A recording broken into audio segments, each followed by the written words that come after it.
such idea na atong iplano ang atong future. But what Apostle Paul, rather James, is telling to us, mayroon siya diri sa gamay nga detail nga kung hindi ito paggaan sa pansin, naghambal siya for what is your life. It is even a vapor. Kilala vapor? Kilala mo vapor? Hindi vapor ha? Ginabutan sa atong itlog, sa atong no. It's a mist, it's an assault, or it's a type of gas. Correct sa ito ka ba, Steve? Grabe gila ito yung president. Palakpakan natin yung presidente.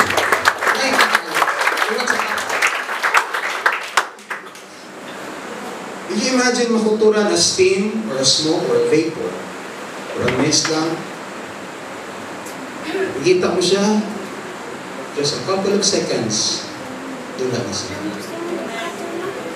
Ang nagaling ka uwi natin sa apostle ni si James. For your life is just like a vapor. Ano man, ang banya mo, for a little time, it appears and then vanish away. That's why it is timely sa aton mga young people. You know why? Hari di aton mga pastor, aton mga bishop, aton mga elders in the church. And I'm telling you, if the Lord tarry, let us say 30, 20 plus years, hindi na nato ni makitaan na active pa kayo ilang physical lives. Yes, they will be here. They are here to support us. Pero not the same sa mga prime nila nga pangitaro. You say, amen, young people. For instance, we are saying, Pastor, arang ka na sa 60 something? 66. Ang salamat, aktibo kaya po sa buluhan tayo sa Diyos.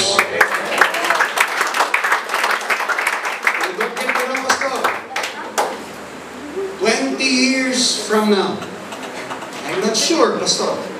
Wala ko man ginasiling ano ang mataboy, Pastor. I'm not declaring it, but this is the reality. You say hallelujah. That is why Apostle James is reminding the church once more time that your life is just like a vapor. Madugla lang ang imong kabuhi utod. And then, nagambal siya nga, basi, nag-rejoice kita because of our plans, of our aspirations, naangkon sa kabuhi, pero naghambal siya boldly. But now, ye rejoice in your boastings. All such rejoicing is evil. That is why nag-remind siya ganina, hambal sa book of James 4, verse 14. Naghambal siya, should the Lord will? If the Lord will, we shall live, we will do this, we will do that. Because everything na nagkakatabo sa tao, it is under the will of the Lord. And must be subject sa will sa ating will. Allow me today to somehow direct our attention sa last verse. Nagipasa na ito. Therefore, to him that knoweth to do good,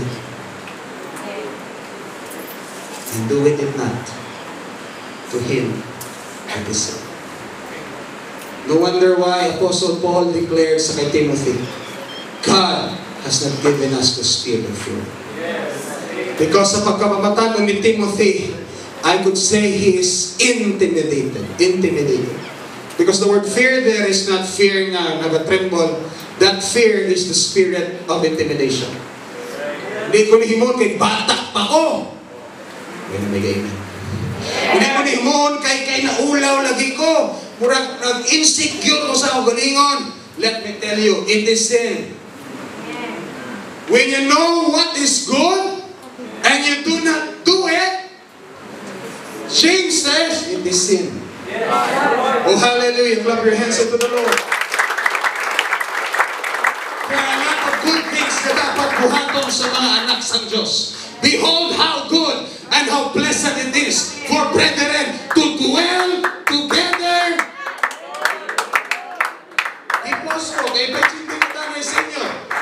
Please listen. It does not mean nga tingog kita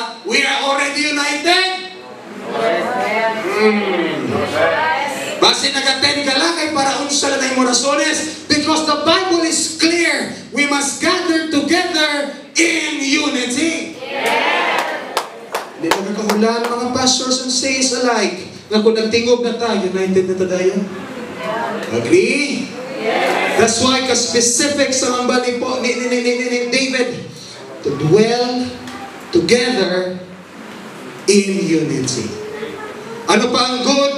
Praise is comely or good for the upright. Ang pagdayig di ay maayong nga bagay. That is why gina-encourage kita sa panahon nga naa kita sa balay sa Diyos, nga hindi kita magdayig sa kung sabihin ato lang gusto, but we will praise the Lord because the Bible says, let everything that hath breath praise you.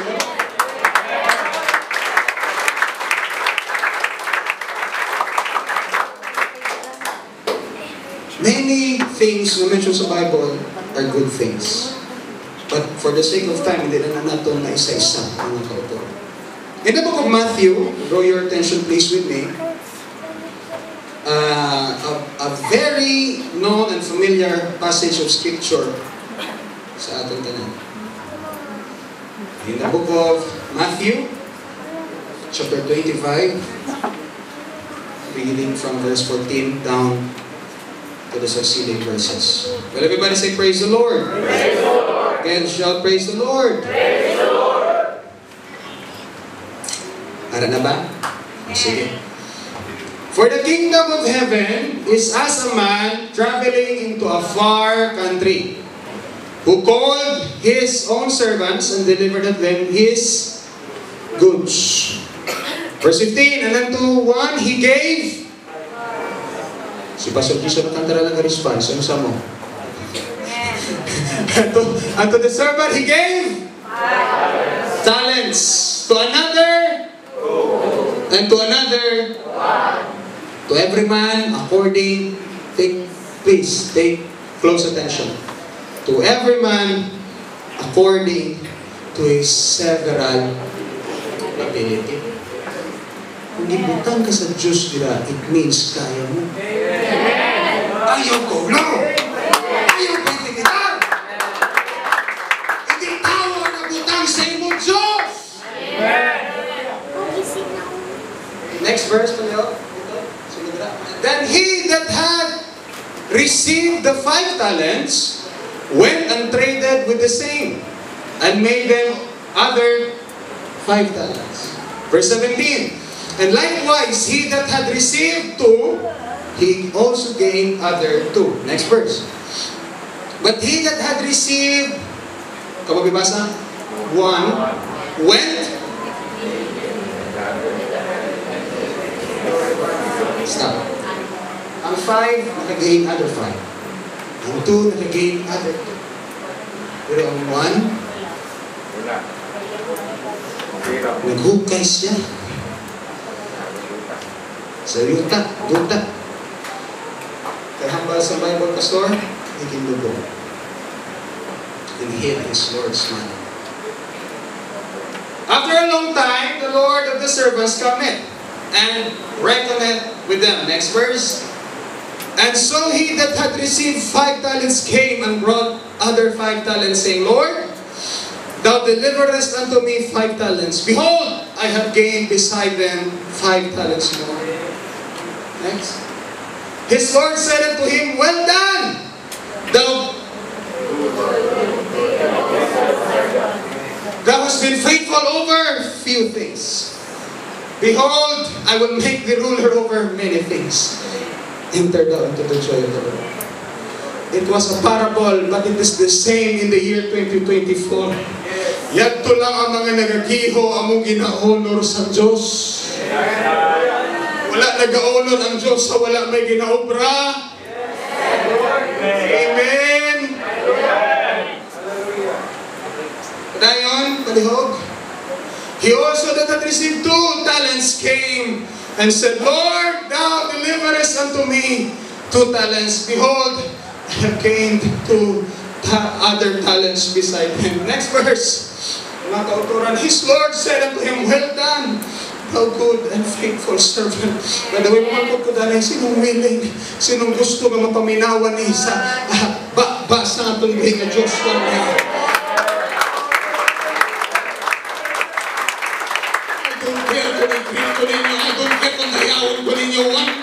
ako ng handog. Mabatihan natin Lord and Savior. Well done, thou good and faithful servant. Bago naghambal ang Bible, well done, thou good and faithful chairman. Well done, thou good and faithful pastor. Well done, thou good and faithful musician. But the Bible says, well done, thou good and faithful servants. Because I'm telling you, tanan nga na sa sininga building are all servants. Wala kita din ako sino-sino makukuran. We are all servants of the Most High God. I must be faithful over a few things. This is the principle makukuran sa young people, especially because I was once a youth na wala gid makukuran sa grasya lang sa Diyos. I did not start as a pastor, at a youth leader dayon, musician dayon. No. I started sa pagbalilog sa bahan mo. Amen, amen. So good kami sa Utsagay. Salamat sa Ginoo, ako dinikanan. Mao ang way na nakabalik me after that Kawasaki disease na perhaps kabalo na kamo sila. Nag-start ako makuturan at the young age sa grasya sa Ginoo. Wala ko desire kung makakapit microphone. O desire makakapit sa mga instrumento. Praise the Lord. What I did, namin paypay. Kung sa'y paypay sa Bisaya. Silhik. Paypay mga cleaning tools or materials. Trapo sa bintana. Trapo sa mga dingding, kahoy magkamong building sa una dito sa may Utsagay, sa tunga, na ginhambal nila. Anong aspirations na akong zona? Ever present siya sa mga services. Sino ni Pastor Lugan? His name is Elvis Aaron Presley. By the age of before his teenage years, nabaptize siya sa Assemblies of God. These people are practicing baptism in the name of the Father, Son, and Holy Ghost. But this is the good news. At the age of 13 years old, Elvis Aaron Presley was baptized in the name of the Lord Jesus Christ. You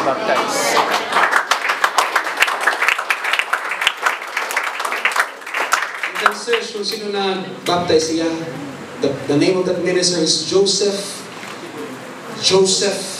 Dyson. Joseph Rex Dyson. Para siya sa Pentecostal, United Pentecostal Church Hall of Fame 2008. Joseph Rex Dyson. He was the one na naghambal sa public. I baptized Elvis Presley at the age of 13. In short, Elvis Presley angay sa aton. At the age of 13, sa iya ginikanan, nagkanto sa sininga ministro, na si Joseph Rex Dyson.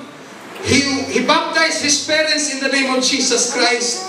And then after that baptism, nagpalapit si Elvis Aaron Presley sa kay Joseph Rex Dyson.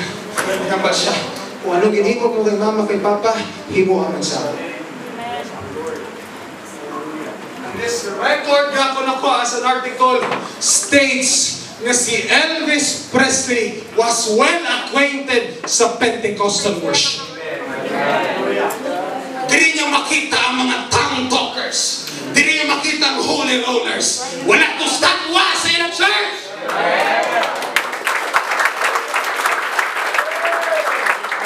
Ano ginamit ko, Pastor? Masanto? No, I'm talking about the lively people. Buhay mantani pero wayagiho. Okay lang eh? Dili niya first experience ang grabbing yung moves of the Holy Ghost. And I would venture to say, perhaps probability lamang niya, but I'm sure probability is just one, pero somehow I'm sure that Elvis Presley received the Holy Ghost also. But wala na na-mention sa mga article. But let us somehow make a probability or an assumption that that is his background. Wala siya daw hiling sa music. May ba? You know what? He is fond of listening to gospel singings, gospel music. based sa article. And something shifted. Something shifted. Over his younger teenage years, after sinamakuturan, nagkadto naman sa salain naman ng church.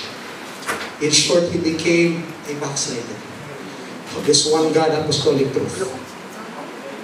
Later on, nakita na ang name ni Elvis Presley. Perhaps sa time siguro sa mga may edad din, grabe kasikat ang name ni Elvis Presley. Even though wala siya may na-compose ng songs niya, pero all of the 6,000 songs na iya naging kanta, naging kuha niya lang sa mga original composition, tanan nag-hit mga tanan bantog kayo. And I will tell you, I don't know if na-search ni Sister Bea, do it for yourself for clarification.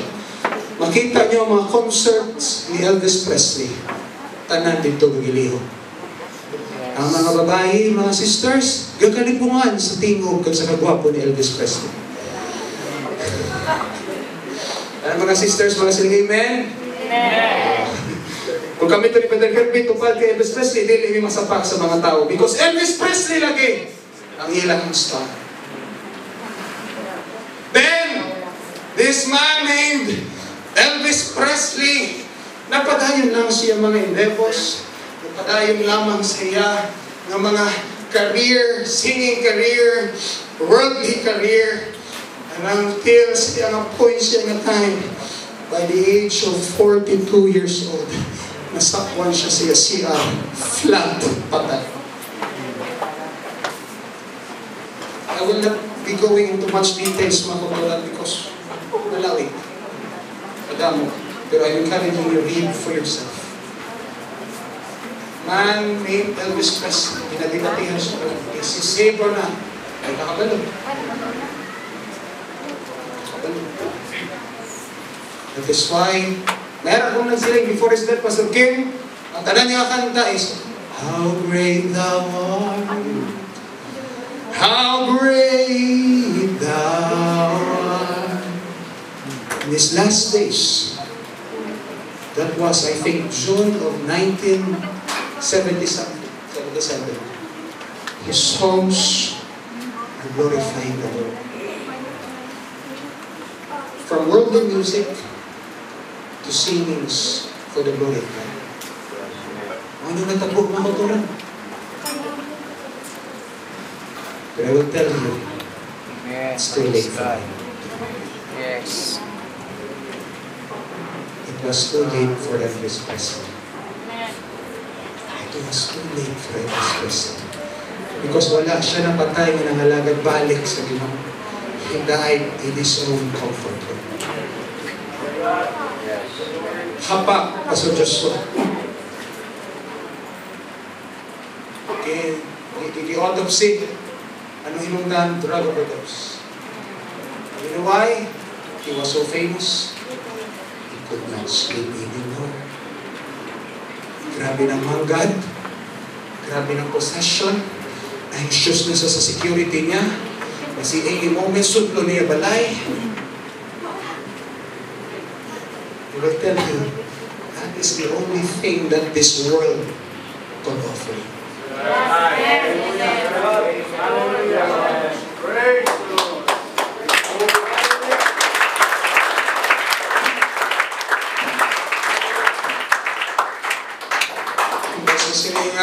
First, makuturan, choosing rather to suffer affliction with the people of God than to enjoy the pleasures of sin for a season. Season lang na utod. Kasi nga na season ang mangga.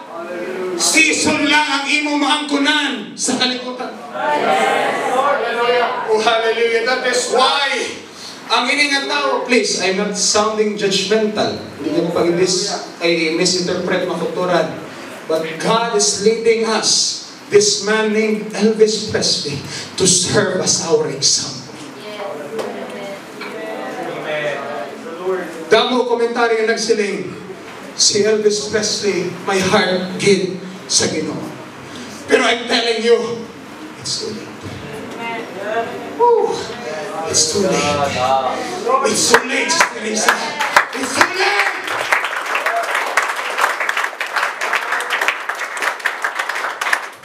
That's why it's no accident. The ating theme today under the inspiration of God is, do it now. I said do it now, Brother Miko. Do it now.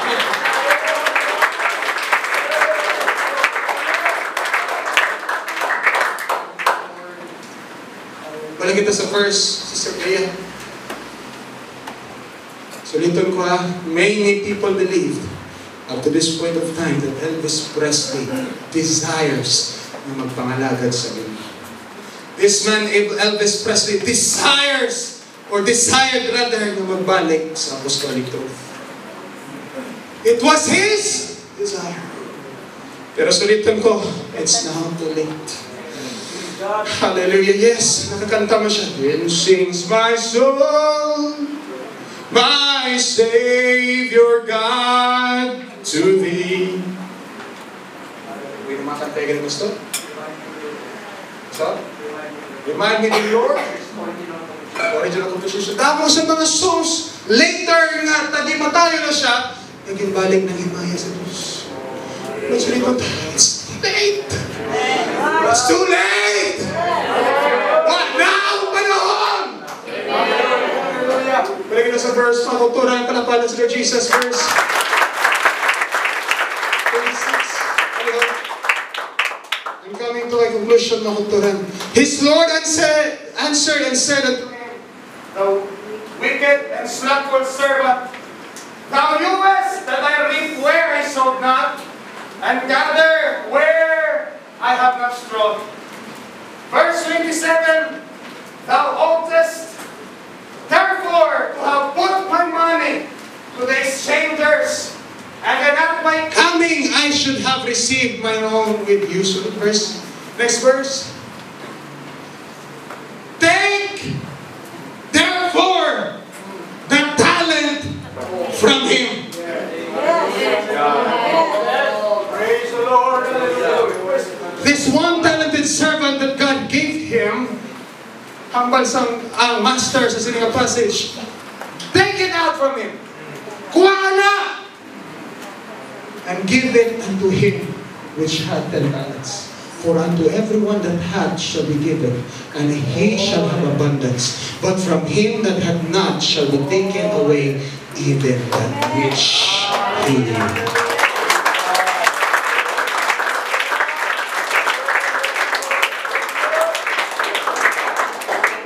I will declare this mga kuturan, but I'm not the one qualified. Supposedly I'm not the one preaching today. I would like to tell us today, may mga bagay ang Diyos gihatag sa ato. Amen. Amen. May mga bagay ang Diyos gihatag sa aton. Abundant blessings. Abundant life. Abundant talents. Whatever those things are. Shadow kadagko. Blessing ang ipanghatag sa Diyos sa atin. You may see it as one talent, but I will tell you that one talent you have is equivalent or symbolizes that there's only one God. Yes. Don't be intimidated kung isa lang ang talent mo. Hallelujah, let me tell you, isa lang ang ating God is. Hindi lima, hindi tuwa. One! That's why, even if your talents are few, even if your talents is one, use it to the glory of the one God.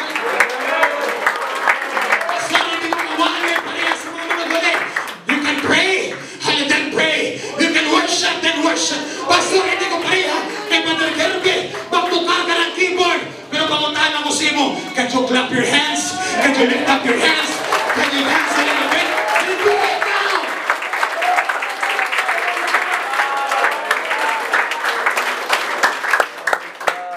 Because if we will procrastinate, because if we will be intimidated, God is going to take that thing from us. Hallelujah. Would you clap your hands for that?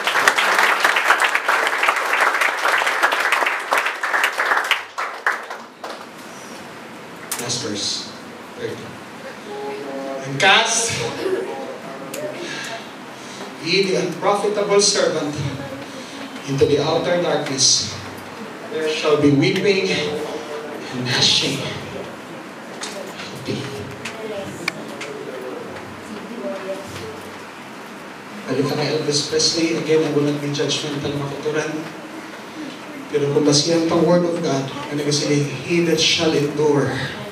Ano si Pastor Sena? Pastor Sena, ginagimwali ya, gitudlo ya about endurance. I'm so thankful, Pastor, for that wonderful lecture. Kung basihan lang natin, hindi natin own judgment. Kung ang word of God ang ma-judge, you can tell me kung anong situations ang kalag ni Elvis Presley. Because the Bible says, he shall endure unto the end. Yes, Lord.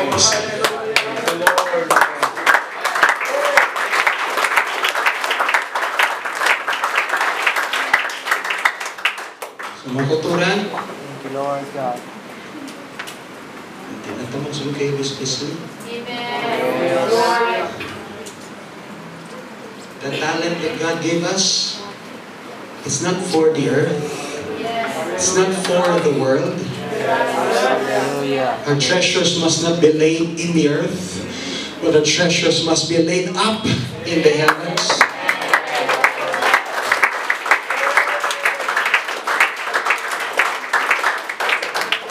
Ito na, youth company, youth crusade na siya. Klase na mo dugay-dugay. Iba na yun, klase na mo. Klase na next month, next week. I'm so happy na nakatambong ako dito. Praise the Lord. Sa tamna sa mata ko ng moving sa Holy Ghost sa cinema. Hindi ito hasta dito yung tambang. Yung sabi ko sa likod, kinara ko sa likod. Grabe! But the question is, ay ang mag-klase na apa ka? Kasi mag-college na kagaling first year college, pala mo rin sino na nagsako? Yes!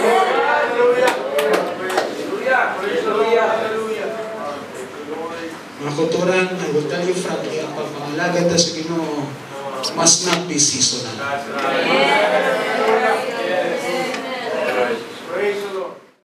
Diba?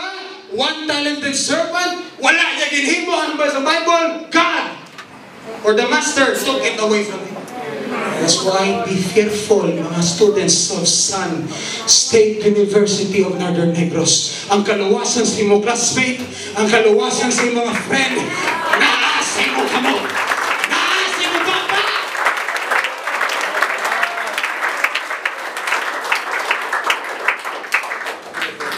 Gamit ko applause mga kuturan in the name of Jesus. Say, do it now.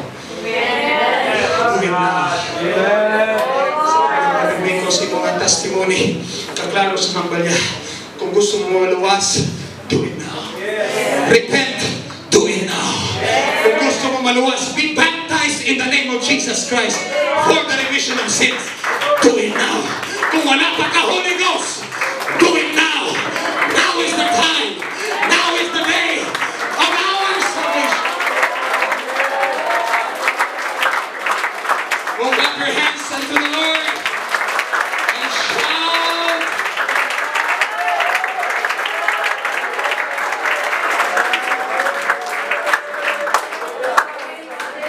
Kung ka magaling sa pagpindot, tapos ang mga kulturan, yung mga magaling. Sa mga musicians, pwede na kamukanhin. Singers, pwede na kamukanhin. Prepare.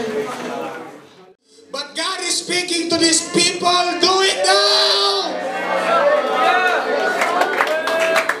Do it now, my brother! Do it now, my sister! Do it now!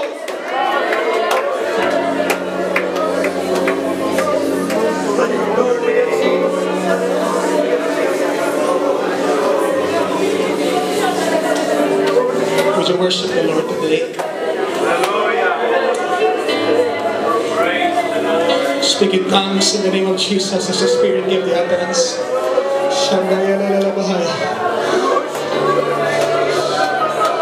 By the authority of the Word of God and by the power that is in the name of the Lord Jesus, I release the power and the demonstration, hallelujah, of faith in the name of Jesus.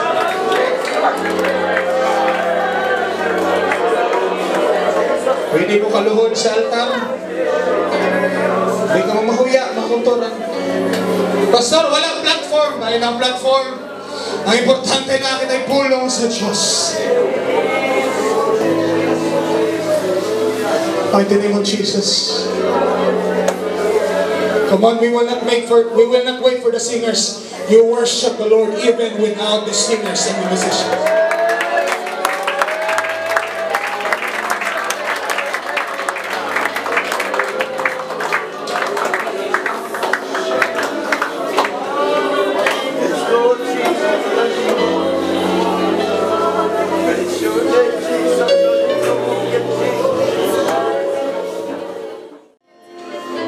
God is going to speak to you this time.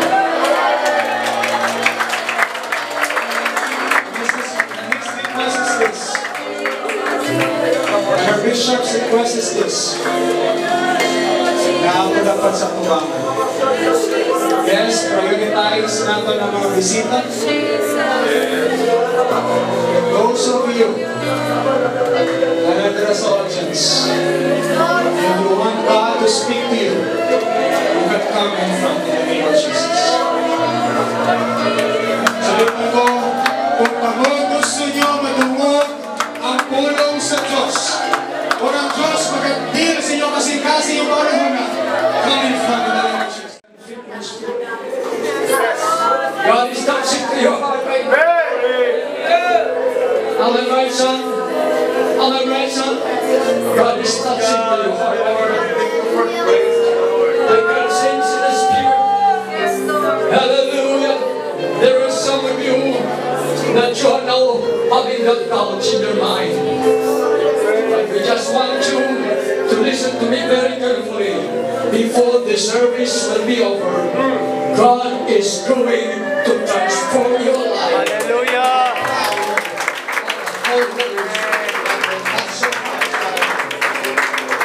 The invitation of our pastor here is not an accident.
For this young man to be here, because you want to save him. You want to save him, Lord God. I believe in the power of the Holy Ghost. In the name of Jesus, salvation will be about this brother. In Jesus' name. In Jesus' name.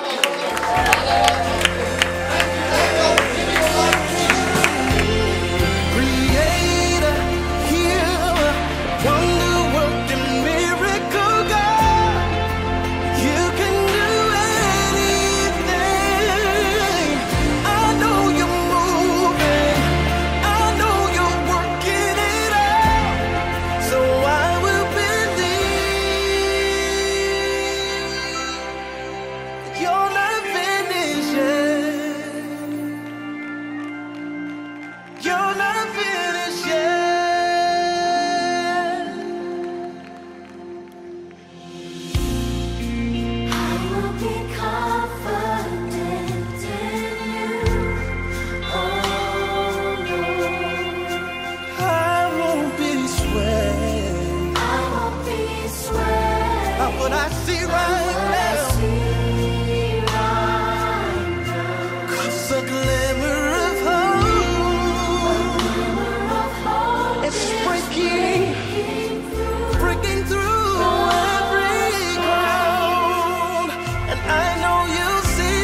faith is sure.